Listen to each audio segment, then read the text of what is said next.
नमस्कार. इंद्रधनुष्य टाइम्समध्ये आपलं स्वागत आहे. लोकशाहीर अण्णाभाऊ साठे यांचा जन्म 1 ऑगस्ट 1920 रोजी झाला. सांगली जिल्ह्यातील वाळवा तालुक्यात वाटेगाव येथे. अण्णाभाऊंनी मराठी साहित्यातील लोकवाङ्मय, कथा, नाट्य, लोकनाट्य, कादंबऱ्या, चित्रपट, पोवाडे, लावण्या, वग, गवळण, प्रवास वर्णन असे सर्वच प्रकार सशक्त व समृद्ध केले.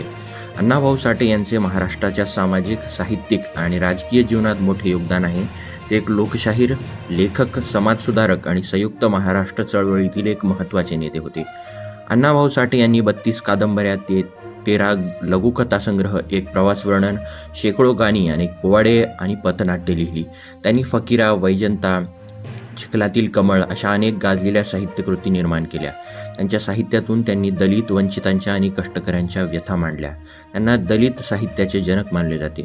संयुक्त महाराष्ट्राच्या चळवळीत त्यांनी सक्रिय भूमिका बजावली.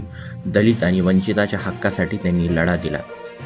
लोकांनी एकत्र येऊन आपल्या हक्कासाठी लढावे यासाठी त्यांनी जनजागृती केली. त्यांनी मुंबईला चला आणि माझी मुंबई अशा पोवाड्यांच्या माध्यमातून लोकांना एकत्र येण्याचे आवाहन केले. एकूणच अण्णाभाऊ साठे यांचे कार्य महाराष्ट्राच्या सामाजिक, साहित्यिक आणि राजकीय इतिहासात नेहमीच स्मरणात राहील. त्यांच्या जयंतीनिमित्त इंद्रधनुष्य टाइम्स परिवाराच्या वतीने विनम्र अभिवादन.